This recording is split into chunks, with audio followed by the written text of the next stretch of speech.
It's all yours. Lyle Andrews, everyone.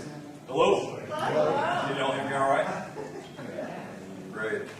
Okay, today I'm going to show MetaView, which is a program that I wrote to allow you to see the stock market more quickly and more easily than clicking on graphs on web pages. That was my basic idea.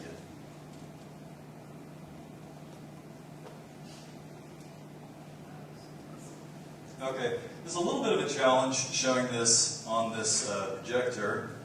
It's only 800 by 600, and I'm used to a little bit bigger of a screen, but I'll try to work with this. MetaView is really targeted towards average investors, people that have other jobs but like to do a little trading part-time. Generally you see people trading one of two ways, either analytical investing, where people work out a lot of math and algorithms, or like me, and take the approach that the market is mass psychology. And this is really intended to support that approach. When the iPhone came out, a lot of us were pretty excited, and the iPhone 3G came out yesterday. And I was curious, what does the handheld market look like? And this is it right here. In terms of the top 6 or so handheld device producers, I can flip my arrow keys and flip through which stock is being selected here. We've got Motorola, Ericsson, Palm, Nokia, Apple, of course, and Research in Motion. We can move the camera around by hitting the number keys. If you have the numeric keypad, it kind of makes sense as to where you hit the key and where it goes. One thing that's kind of handy is to be able to switch over to the far side of the view. You can get a quick view as to how many stocks are up and how many stocks are down over that time period. The green plane represents the 0% return, and you can see the percent return off to the right here on the y-axis. Well, it's a little far back right now for you to see that. The z-axis is volume? The z-axis is simply lining up the stocks in a row.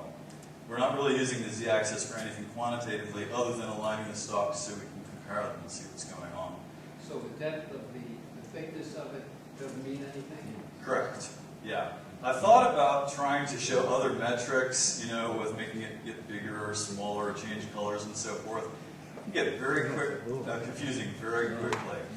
And the idea here is to really see a lot of information very quickly without having to do a lot of clicking or a lot of perception.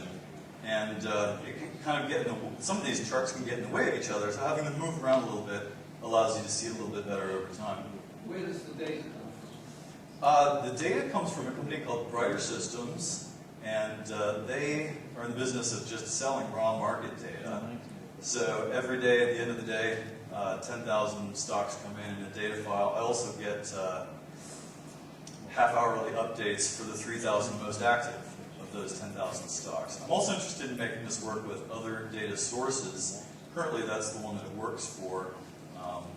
Probably one of the next things we'll do is get an up-to-the-minute data source, because certainly some people will want that. Personally, I'm a buy and hold trader. I made some money off of .com stocks. They're really paid to hold on to them for 4 or 5 years, but of course you want to jump at the right time. And this definitely supports that sort of model. More than that we'll talk through. Okay, let me just jump forward to another group here. Okay, this is another one called Hot List. And one of the neat things about this is if you look at all the stocks, that a lot of them are kind of flat. Over the last 4 years or thereabouts, Dell, Yahoo, Intel, Microsoft, Adobe haven't really done much. The ones that are active in this group, Apple, Research in Motion, NVIDIA, and Google are kind of interesting to me because they're moving very similarly to each other. And if you get a little more aligned, you can see that with some variations. And that kind of indicates to me that the same general groups of people are interested in those particular companies. one of the next things I want to do is create some algorithms that will just look through the stock market in general for stocks that appear to be tracking each other. Because I always find this interesting when this happens. Okay, there are a number of other things you can do with this besides looking at stocks in 3D. For any specific stock, you can hit Command-I for your good old Get Info shortcut. You get the Get Info window here. And let me switch this over to Apple, since I have a couple of saved items for Apple here. Okay, so you can see the 44 different statistics that are provided by writer systems, and you can also, let's see, there's actually a whole second window here that you can pop up if you'd like to see things one at a time. You have another window that you can open up. Let's see if I can. Oops. This small screen is not going to see the Okay, so these are various metrics from just a single stock that you're looking at, and you can turn on which things you're plotting over here. Like for instance, if I wanted to plot PE ratio, I can click that, and the PE ratio appears in that view. If you have a couple of different monitors, you could put the MetaView window with all your stocks on one, and then get the close-up view over on another screen. And down below that green shows the volume of trading. One of the other things that you can do is there's this little menu here, Research Shortcuts.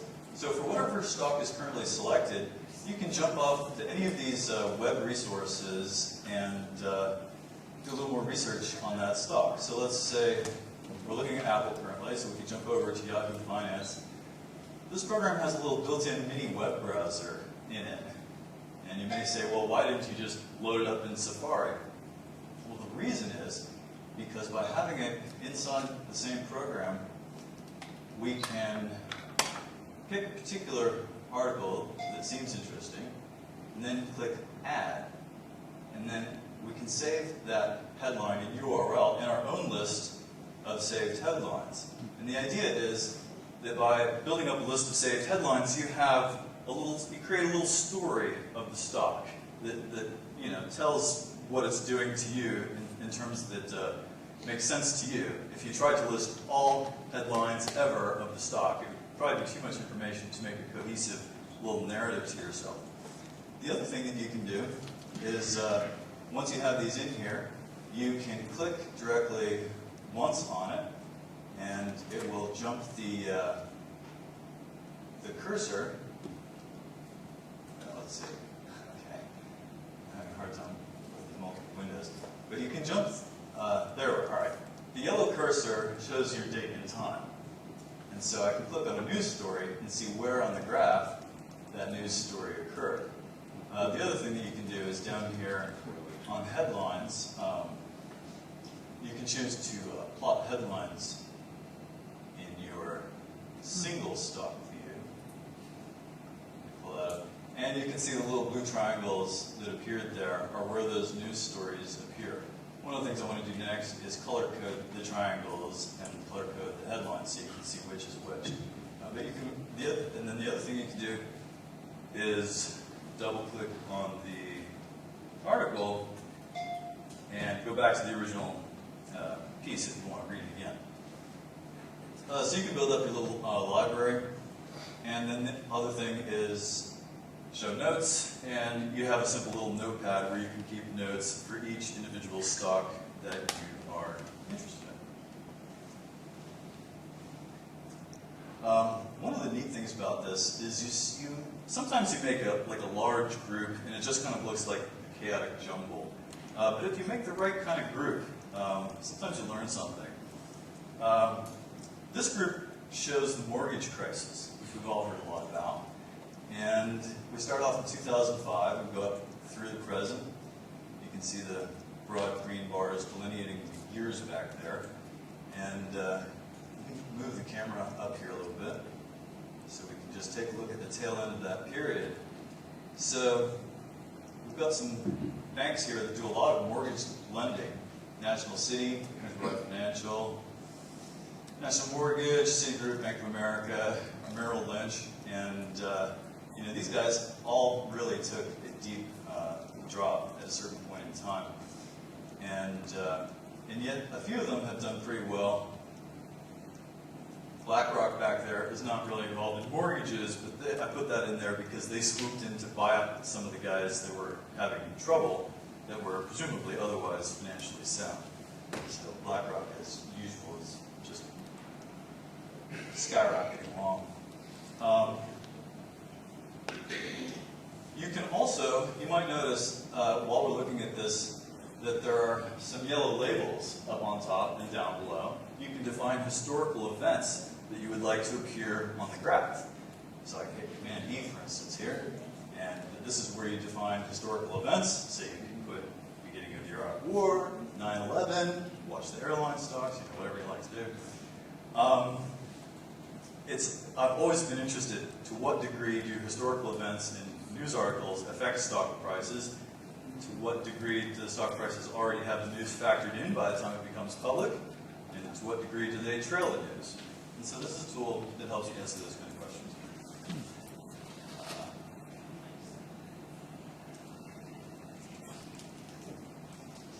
And let's see, oh yeah, okay. Now, here's the Dow for 1 year. And A, it's a little confusing because it's 30 stocks. And B, it's a little depressing because the best one we've got lit up here, 23% gain over that time period. That's, oh, of course, Chevron Tech. Chevron. Yeah, go figure. IBM, Walmart, and so forth, McDonald's. Let's see really how many are up and down for that period. So I'll just move the camera over this view, and we can say, yeah, 65% of them are down. But how bad is it really? What if we look at the Dow on some other periods? What about 6 months? Even worse, the last 6 months, you can see while all the newspapers are screaming. If you own a newspaper and you wanted to alarm people about the economy, you would pick this view to inform people about it. What about 3 months? Okay, 3 months, it looks like it's recovering a little bit from 6 months. There's a number of stocks that are up if you look at it over 3 months. So if you're selling papers, don't tell people about the 3 months. You want to tell them about the 6 months, get them all worried. I've always wondered to what degree, is news sold as alarmist, and as far as financial stuff, at least market related, it's nice to be able to see yourself what the picture is and not just go by what the headlines are saying. 1 week does not look particularly exciting either. This is probably, there's a big gap in here, which is the weekend where there's no data because it's just 7 days. But one of the things about it is you heard the unemployment numbers come out, and that's probably related to all these stocks dumping over the last week or so. But what if you have a longer term kind of view? What if you're a Warren Buffett kind of guy? You're not really worried about 6 month level fluctuations. Let's look at the last 30 months. Well, if you look at the last 30 months, you're like, that's fine. What's the problem? No worries. Let's just swing around and see what they look like on the side here. And 60% of the stocks are up over the last 30 months. And the ones that are down less than the ones that are up. Now, we're only looking at the Dow, it's true. And there's 10,000 stocks on the market. The Dow is chosen to be a little more representative than your average stocks. There are some views that I have set up here that allow you to see the entire S&P 500 in one view. And in that case, the undulations get a little bit lost in the noise. But looking at the side view, where you can see how many are up and how many are down, is really very interesting. And you probably see that on that machine over there periodically. It takes a little while to load, so I'm not going to load it on this machine. But if you're interested, come up and take a look. We'll get it up over there. So that's basically it. It does one other neat little thing. This being a Mac application and me being a Mac preferred programmer, it's obviously very visual. but Apple does have this nice little feature built into OS 10 that assists with speech synthesis. Let's see if we can get this. McDonald's Corporation is a 0.57% at $59.65 today. During this period, McDonald's Corporation has risen 76.95%. So, if you know someone that's deaf and they'd like to follow what's going on, you can get them this 3D stock visualizer to help them out. So that's basically it. That gives you the general idea of it and some of the groups that I wanted to show. Does anybody have any questions? What's your baseline established? How's that established? Right. What you're looking at, the green plane is 0% return. And at the beginning of this period, all stocks are at 0% change. Then they're all plotted by percent change rather than price, and that enables you to compare one stock to another meaningfully. Okay, thank you. Yep. And we do have a raffle. You want to describe the raffle? Yes, we do have, as part of your raffle, a MetaView gift certificate that's good for the application and a 6-month data feed. And there's little instructions here on how to cash it in. Any other questions? Yeah.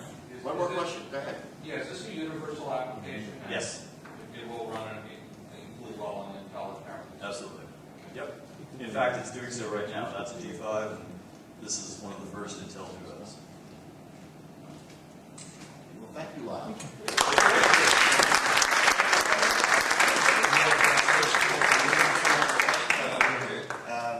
Let me swap the machines one more time, and we'll do our raffle.